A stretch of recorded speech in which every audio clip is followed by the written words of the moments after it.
Assalamualaikum warahmatullahi wabarakatuh. Assalatu wassalamu ala asrafil anbiya wal mursalin sayyidina wa habibina wa syafi'ina nabiyuna Muhammadin sallallahu alaihi wasallam la nabiyya wa la nabiyya ba'dah. Rabbi israh li sadri wa yassir li amri wahlul 'uqdatam min lisani yafqahu qawli amma ba'du. توسلنا بجاه الشيخ عبد القادر الجيلاني وبجاه شيخنا محمد خليل وجميع الأولياء والصحابة والصالحين. Para sahabat ikhwan fillah, kali ini kita akan mengetahui bagaimana pandangan seorang Kristen terhadap sebuah agama. Nah, hal ini diwakili oleh seorang pendeta yang bernama Rudi Yohanes. Bagaimana pandangan Rudi Yohanes atau kekristenan ini terhadap agama itu sendiri. Menurut pendeta ini bahwa pandangan terhadap agama itu hanya membuat permusuhan atau hanya kebencian yang diajarkan oleh agama atau yang dibawa oleh agama. Itulah perkataan daripada orang Kristen. Padahal agama ini sebenarnya adalah untuk mengatur manusia agar manusia selalu bersujud kepada Allah Subhanahu wa taala. Artinya kalau orang Kristen berpandangan seperti ini, maka orang Kristen tidak mau ingin ada aturan di dunia ini. Seperti itulah kira-kira. Yuk kita saksikan bagaimana pendapat Rudi Yohanes ini ketika berhadapan dengan pendeta Dance yang sudah mu'alaf pada saat ini. Pendeta Dance ini adalah seorang mu'alaf baru. Dia masuk Islam karena menemukan kebenaran di dalam Islam. Yuk kita saksikan bersama-sama bagaimana kelucuan Rudi Yohanes kelucuan Rudi Yohanes menjelaskan tentang kekristenan dan pendapat-pendapat yang dibawanya. Termasuk salah satunya adalah bahwa agama itu hanyalah membawa kebencian. Itulah yang tertanam di dalam diri Rudi Yohanes yang mewakili seorang Kristen. Begitulah Kristen seperti itu.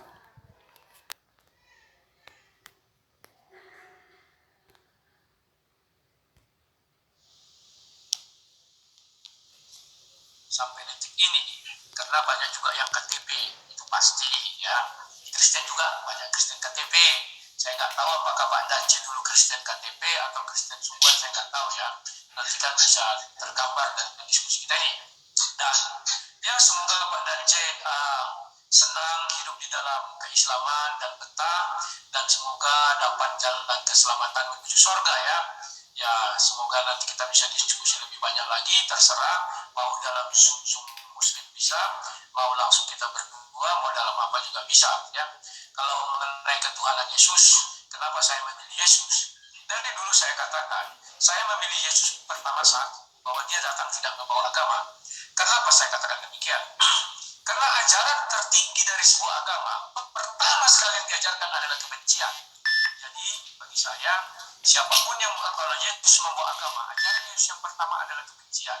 Kenapa bisa demikian? Ya sebab ajaran pertamanya pasti bahwa seluruh pengikut Yesus menyembah Tuhan, yang lain menyembah iblis. Contoh, misalnya saya berdiri di pinggir jalan ini, saya tanyakan seorang, kamu agama apa? Bukan Kristen, katanya. Berarti kau penyembah iblis, karena itu ajaran agama kami. Ya demikian juga yang agama lain berkata gitu juga kepada Kristen. Kau agama apa? Kristen, kau penyembah iblis, kami penyembah Tuhan. Itu adalah bentuk kebencian. Maka saya suka dengan Yesus ini. Yesus tidak membawa agama tetapi membawa damai atau membawa kasih. Memang betul ada ayat mengatakan aku datang tidak membawa damai tetapi berdam.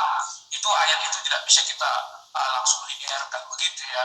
Karena di sana contoh pistol, seorang polisi datang bawa pistol. Pistol itu tidak menjadi damai bagi seorang penjahat, tetapi akan menjadi damai bagi seorang yang tertindas atau orang-orang yang membutuh keamanan gitu ya.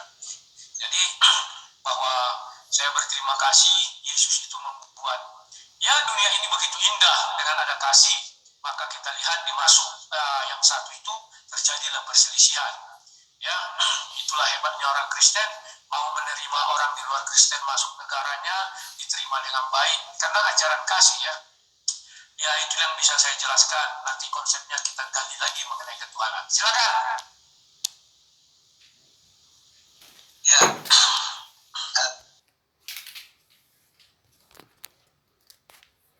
Nah, begitulah tadi Pendeta Rudi Yohanes ini mengatakan bahwa agama hanya mengajarkan sebuah kebencian gitu loh. Sebenarnya di sini Rudi Yohanes tidak tahu apa-apa ya. Memang di sini Yesus tidak pernah membawa agama, tidak ada seorang pun yang membawa agama ke dunia ini kecuali hanya Islam seperti itu. Nah, artinya ketika ada agama Kristen, maka agama Kristen ini hanya karangan manusia saja. Itu bukan benar-benar dari Tuhan. Kalau di dalam ajaran Islam itu sudah pasti dari Allah Subhanahu wa taala, dari Tuhan yang Maha Kuasa. Kenapa? Karena di dalam ajaran Islam itu diajarkan innad dina indallahil Islam. Sesungguhnya agama satu-satunya agama di dunia ini hanyalah Islam. Itu memang benar. Artinya ketika misalkan Pak Rudi beragama Kristen sekarang, maka berarti Pak Rudi sekarang bukan mengikuti Tuhan, tetapi mengikuti ajaran manusia. Karena Yesus tidak mengajarkan tentang agama kekristenan. Lalu siapa yang mengajarkan kekristenan? Nah, itulah orang-orang yang mengaku-ngaku mengikuti Yesus, tetapi sebenarnya ajarannya itu adalah ajaran manusia. Ya, hati-hatilah dengan kata Yesus itu berpesan, hati-hatilah dengan si penyesat. Karena dia mengatakan Yesus begini begitu, seperti itulah. Padahal intinya Yesus bukan Tuhan dan tidak pernah Yesus mengajarkan tentang Tuhan, dan juga Yesus tidak pernah mengajarkan dirinya sebagai Tuhan, dan juga tidak pernah menyebut dirinya sebagai orang Kristen. Artinya di sini jika ada orang mengaku dirinya Kristen, jelas itu bukan ajaran Yesus seperti itu. Nah, ketika Pak Rudi tadi mengatakan bahwa agama hanyalah hanyalah mengajarkan kebencian, maka maka pandangan saya terhadap Pak Rudi sebagai seorang pendeta Kristen ini menurut saya adalah gak tahu. Agama itu adalah sebenarnya Tuhan ini memberikan sebuah hukum, aturan, keyakinan pada seorang agar orang itu tidak tersesat dan tidak masuk neraka, seperti itu. Nah, kalau agama adalah sebuah aturan, maka manusia harus mengikuti agama tersebut dan menaati agar orang itu tidak tersesat. Nah, ketika Pak Rudi berpandangan bahwa agama ini hanya menanamkan kebencian karena mengatakan, oh, orang yang kalau tidak seperti ini orang itu ingkar, orang itu kafir dan seterusnya. Itu sebenarnya adalah sebuah peringat. Contoh gini aja ya. Misalkan gini ya, ketika ada orang mengambil hak milik orang lain atau dengan secara paksa, maka kemudian saya membuat aturan, contoh ini logika ya. Maka aturan itu siapapun yang merampas hak milik orang lain, maka dia adalah penjahat, seperti itu. Ini sebenarnya sebuah aturan mengingatkan kepada manusia agar supaya tidak menjadi perampok, agar supaya tidak menjadi pencuri, kan seperti itu. Agama pun juga demikian. Agama mengajarkan hal-hal seperti itu. Kalau menyimpang dari jalan Allah, maka dia itu kafir, maka dia itu musyrik. Kalau menyembah berhala, itu sebenarnya aturan agar manusia tidak menjadi seorang musyrik, tidak menjadi kafir, agar manusia ini selamat. Namun ketika Pak Rudi mengatakan agama hanya kebencian, maka dialah berarti ingin bebas, tidak mau tunduk kepada aturan-aturan yang diberikan oleh Allah Subhanahu wa taala, oleh Tuhan itu sendiri. Artinya Pak Rudi di sini lebih condong pada sebuah kesesatan, lebih condong pada kebebasan, ingin melakukan apa saja tanpa aturan di dunia ini. Seperti itulah pandangan saya terhadap pendeta Rudi ini, seperti itu. Nah, kemudian Pak Rudi tadi mengatakan bahwa pistol itu membawa damai dan seterusnya. Nah, ini sebenarnya logika apa ya, logika pendeta ini sudah benar gitu. Kalau pistol dikatakan membawa damai, maka agama pun sebenarnya membawa sebuah kebenaran seperti itu. Tetapi agama itu kalau memang benar-benar dari Tuhan yang Maha Kuasa seperti itu. Kan Bang, kan apa? Tuhan, karena agama adalah yang mengatur manusia agar supaya manusia tidak tersesat. Kalau manusia itu tanpa agama, maka manusia itu tanpa aturan. Aturannya pun dibuat sendiri, kehendak sendiri, aturan manusia. Maka dia sama saja menyembah manusia karena lebih patuh pada manusia seperti itu. Nah, mungkin itulah yang bisa saya sedikit tanggapi tentang pernyataan Rudi Johannes tadi ya. Sungguh sangat mengejutkan. Ternyata begini ya keyakinan seorang pendeta yang terkenal. Artinya Pak Rudi ini mewakili seorang Kristen, kekristenan. Maka di dalam kekristenan saya yakin persis sama dengan apa yang Pak Rudi sampaikan ini. Itulah ajaran kekristenan seperti itu. Yuk kita lanjutkan bagaimana seorang mu'alaf ini, pendeta dan C ini, mantan pendeta dan C ini menjawab tentang apa yang Rudi Yohanes katakan seperti itu. Karena mereka berdua ini sebenarnya sama-sama pendeta ya, namun pendeta dan C ini mu'alaf mendapat hidayah dari Allah sehingga masuk Islam gitu loh. Inilah yang saya lihat dari pendeta dan C ini sekarang ini menjadi seorang mu'alaf, menjadi seorang yang muslim karena dia menemukan kebenaran. Mudah-mudahan pendeta dan C ini istiqomah. Ayo kita lanjut.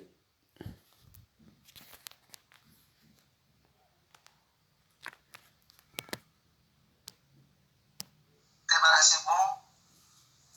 Pada saat ini Anda telah menyinggung bahwa kenapa saya masuk Muslim. Pada dasarnya Muslim itu adalah agama yang diridhoi oleh Allah SWT. Kata Muslim, orang memuja Allah. Islam, penyembahan kepada Allah, pemujian kepada Allah. Hidayah itu bisa saja. Anda mungkin suatu saat akan mendapatkan hidayah buat saya. Saya masuk Islam bukan dorongan orang lain, bukan seorang Muslim menginjili saya, tetapi saya tahu persis Yesus adalah utusan Allah, firman Allah. Kalau dia adalah firman Allah, maka saya harus ikuti. Dialah yang mengantar saya. Yohanes pasal 17 ayat 3. Mengenal hidup yang kekal itu mengakui Allah satu-satunya dan aku Yesus utusan. Berdasarkan itu saya menganggap bahwa Muslim itu adalah agama yang baik. Batal imannya jika tidak mengakui Yesus. Hal yang paling utama dalam Bible itu adalah mengakui Allah satu-satunya. Nah, ini searah dengan Al-Quran. Lalu Lukas pasal 16 ayat 17. Yesus mengekalkan Torah.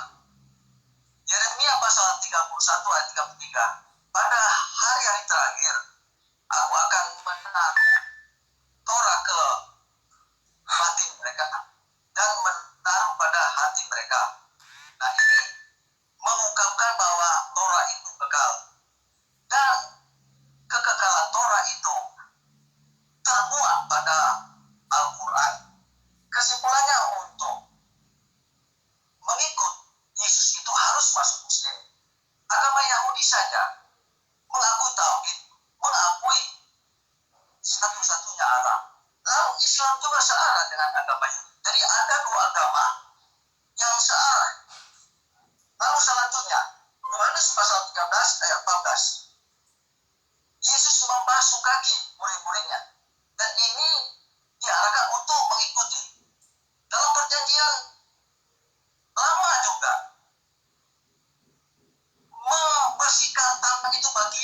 berkhianat.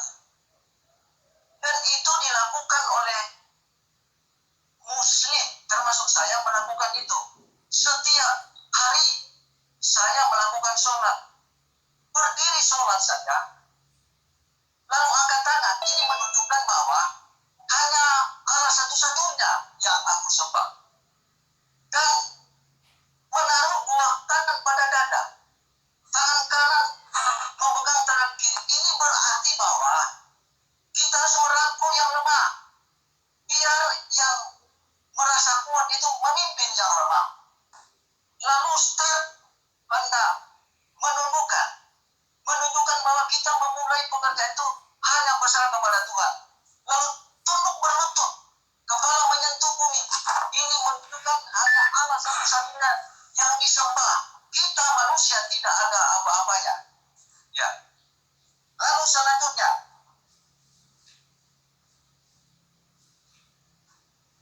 Matius pasal 26 ayat 39. Allah mengajarkan cara berdoa dengan pasal 10 ayat 12 dan 13. Yesus menyampaikan salam pada saat jamaah tidak melakukan, tetapi ini merupakan satu kebiasaan yang harus terus-menerus. Dan selanjutnya, Matius pasal 4 ayat 2, Yesus berpuasa 40 hari 40 malam. Dan ini dalam kalender yang dihitung 1 bulan. Jadi ada periodiknya. Ya.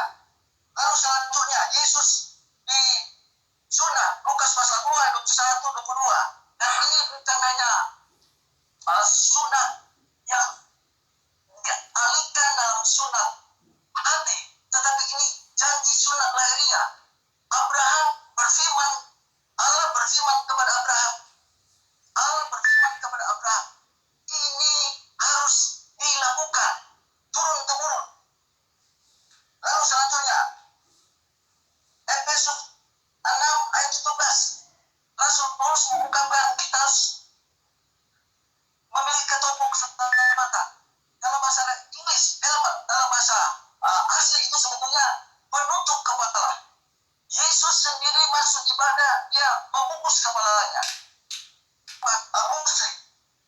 Lalu selanjutnya Kisah pasal 2 ayat 11. Waktu hari Pentakosta, ada salah satu bahasa yang digerakkan oleh Kudus, yaitu bahasa Arab. Dan Al-Quran ditulis dalam bahasa Arab. Dan bahasa Arab itu adalah rukun Aramaik, termasuk bahasa Ibrani. Dan saya memiliki keyakinan Adam dan Hawa berbahasa Aramaik. Allah berbahasa Aramaik. Salah satu, sekali lagi saya katakan, bahasa Arab adalah rukun bahasa Aramaik. Kalau saya tarik benar kehidupan, pasti ketemu penyembahan cara Muslim itu yang paling tepat, yang paling benar. Doa kita pasti tidak kesasar. Pada saat kita sebut Bismillah, artinya kita langsung kontak kepada Allah. Kekristenan menyebutkan dalam nama Tuhan Yesus, segala sesuatu dalam nama Tuhan Yesus. Artinya ini adalah nama Yesus adalah Nabi sebagai perantara. Ya, saya masuk Muslim, sekali lagi saya mengikuti apa yang dikatakan oleh Yesus, termasuk mengikuti Muslim punya cara berdasarkan Bible. Untuk sementara sampai di situ.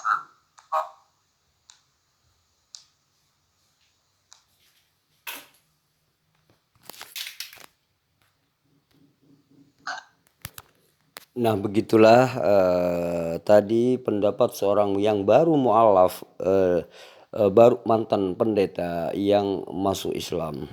Pendeta dan mantan seorang pendeta. Ini berdialog dengan sang pendeta yaitu Rudi Yohanes. Mungkin karena kalau saya analisa dari pertemuan ini Pak Rudi Yohanes begitu seakan-akan memframing terus di dalam pertemuan-pertemuan itu. Nah, bagaimana framing framing Rudy Wans ini nanti akan saya tunjukkan setelah video berikutnya.